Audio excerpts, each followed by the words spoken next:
If you've been saving money, doing everything right, and still feel like you're somehow falling behind, you're in the right place because you're not imagining it. I'm about to prove to you with real numbers exactly how inflation is quietly stealing roughly $2,700 from you every single year without ever sending you a bill, without ever asking your permission, and without most people ever realizing it's happening. I know that working hard, living within your means, and still watching your money shrink can feel frustrating and honestly unfair. But don't worry, because today I'm going to break down exactly how inflation is quietly stealing $2,700 from you every year, show you the proof, and tell you what you can actually do to fight back. Stay right here till the end, because the numbers are going to shock you. Quick disclaimer. Hi, it's your friend, Billy. Please note that this channel is for education and entertainment only. I'm not a financial advisor. This is not financial advice. Talk to a real professional before you do anything with your actual money. I'm serious. Don't be that person. All right, back to the video. Let's start with something uncomfortable. Most people think of theft as someone taking something from them directly, a pickpocket, a scammer, someone who hacks your account. But the most effective form of financial extraction in history doesn't work that way at all. Not stolen from your bank account. Your balance looks the same. But when you go to buy groceries, pay rent, fill up your car, or put anything in your cart at the store, your money just doesn't stretch the way it used to. That's not a coincidence. That's not bad luck. That's inflation doing exactly what it's designed to do. And today, I'm going to prove it to you with real numbers. It works invisibly, it works gradually, and it works with the full backing of institutions that are supposed to be protecting your financial well-being. Inflation is the mechanism, and the average household is losing real purchasing power every single year because of it. So where does that $2,700 figure come from? Let's build this from the ground up so you can see exactly how it works. The median American household income sits somewhere around $70,000 per year. When inflation runs at around 4% annually, which is a reasonable recent average when you look at the last few years, that means the purchasing power of your income shrinks by 4%. 4% of $70,000 is $2,800. So right away, you're looking at a ballpark that matches exactly what we're talking about. But here's the thing. That's assuming you're spending your entire income, which most people essentially are. For the average family, this isn't an abstract calculation. It shows up at the checkout line, at the rental office, at the gas station, and in the electricity bill. Now let's talk about why this is happening and who is responsible, because this didn't come from nowhere. Back in 2020, the United States faced an economic emergency. COVID-19 essentially froze large portions of the economy. Businesses shut down, unemployment spiked dramatically, and financial markets went into freefall. The Federal Reserve, which is the central bank of the United States, made a decision. Rather than let markets find their own bottom, they intervened massively by creating new money and injecting it into the financial system. This process is called quantitative easing. The Fed expanded its balance sheet by roughly $4.5 trillion. To put that into perspective, more money was created in that 2-year window than had ever been created in any comparable period in American history. Now, here's where it gets important. That money didn't arrive in your mailbox. You did receive some stimulus checks. $1,200 in the spring of 2020, $600 at the end of that year, and $1,400 in early 2021. Add it up, and that's $3,200 per person across more than a year. Meanwhile, $4.5 trillion went directly into the banking system, into financial institutions, into the mechanisms that asset owners use to borrow cheaply and buy more stuff. The result was entirely predictable. When you dramatically increase the supply of money in a system, each individual dollar becomes worth slightly less. That's not a theory.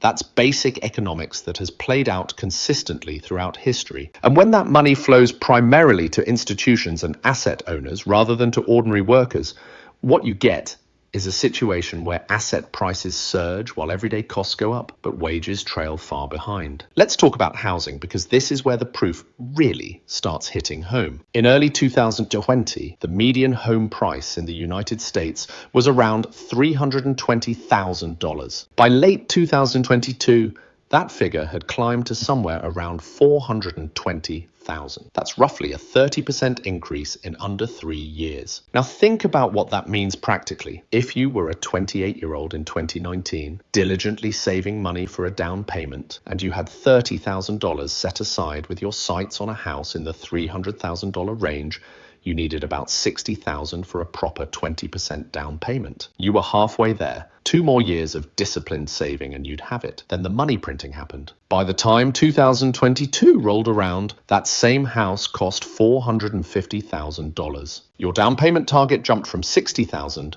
to $90,000. And during those same 2 years, while you saved an additional $20,000, your rent likely went up, your groceries cost more, your gas was more expensive. Instead of being right at the finish line, you were further away from home ownership than when you started saving years earlier. Your account balance grew. Your ability to actually participate in the housing market shrank. That is the quiet theft. Your dollars didn't disappear. They just became less capable of doing what you needed them to do. Now here's where it gets even more frustrating. The inflation you actually experienced was not the inflation that gets reported in official statistics. The government measures inflation through something called the Consumer Price Index, which tracks a basket of goods and services. The official cumulative inflation figure comes in around 18%. But for most regular people, the actual increase in the cost of living was significantly higher than that. Housing costs rose 35 to 40% in many markets. Rent prices jumped 25 to 30% in most major cities. At certain points,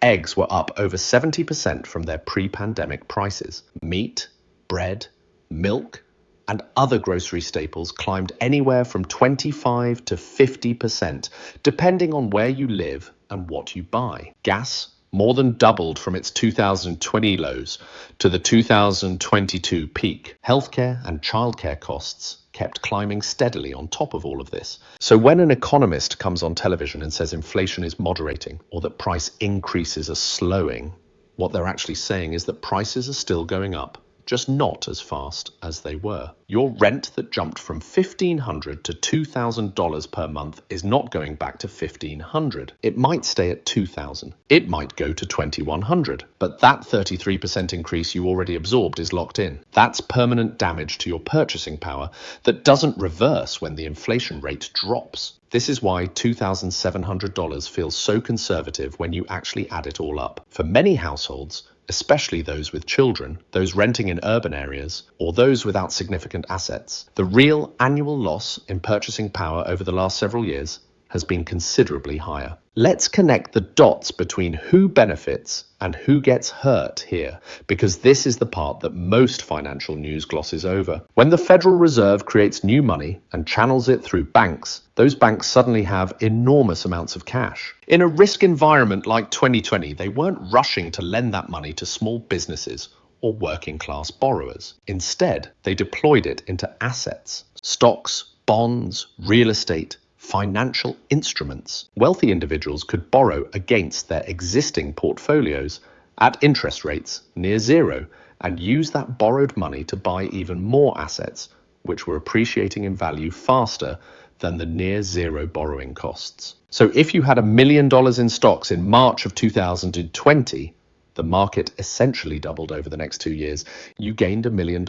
You did nothing exceptional. You just owned assets at the right time. If you didn't own assets because you were living on a salary, paying rent, and trying to save, you got nothing from that doubling. In fact, you got worse. Your rent went up. Your groceries got more expensive. Your salary grew maybe 5 or 10%, while your cost of living grew 30 to 40%. The numbers from that period tell a stark story. The wealthiest 10% of Americans saw their collective net worth increase by roughly $13 trillion. The bottom 50%, which represents around 165 million people, saw their collective net worth grow by approximately $2 trillion. The top 10% captured more than 6 times the wealth gains of half the entire country's population combined. And the key variable was asset ownership, not hard work, not intelligence, not good decisions, just whether you already owned assets when the money flood hit. Now let's make this personal again, because statistics can numb you to what's really happening. Think about your grocery bill from 3 years ago versus today.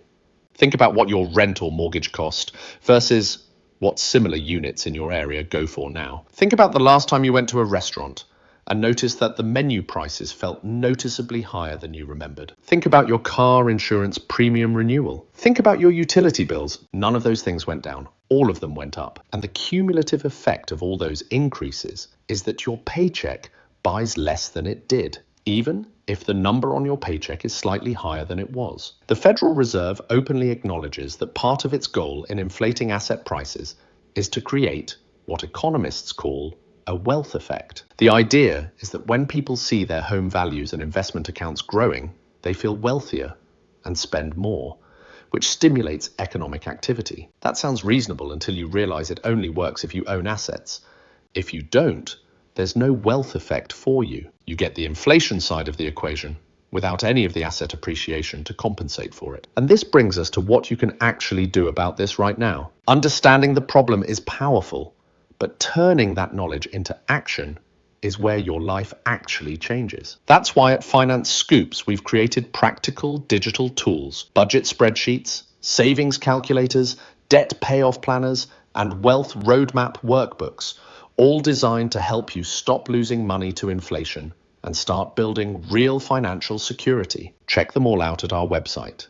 Link in the description below. Understanding inflation as a structural feature of the current monetary system rather than a random natural occurrence changes how you should be thinking about your finances. Keeping large amounts of cash sitting idle in a savings account that earns less than the inflation rate means you are guaranteed to lose purchasing power every single year. That's not speculation, that's math. Assets that tend to appreciate over time, whether that's real estate, equity in businesses through index funds, or other stores of value, offer a way to ride on the same side of the equation as the people who are benefiting, rather than constantly being squeezed. This isn't about getting rich quickly, it's about not being systematically left behind by a system that rewards ownership and erodes the value of pure cash savings.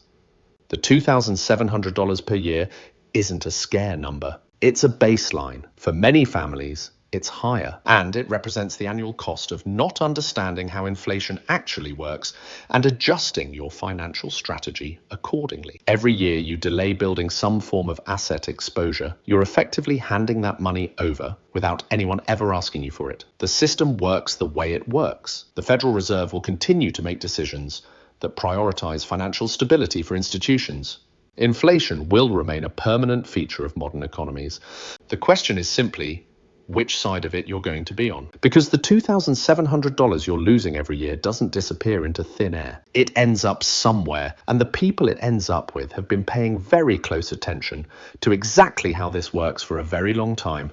Now you have the proof. What you do with it is up to you. You now understand something that most people will never take the time to learn, and that understanding is your first line of defense. Subscribe and hit the bell so we can keep building your financial knowledge together, one video at a time. If this opened your eyes, share it with someone you care about, because the people who understand this stuff win. Check out this video right here for your next step. I'll see you there.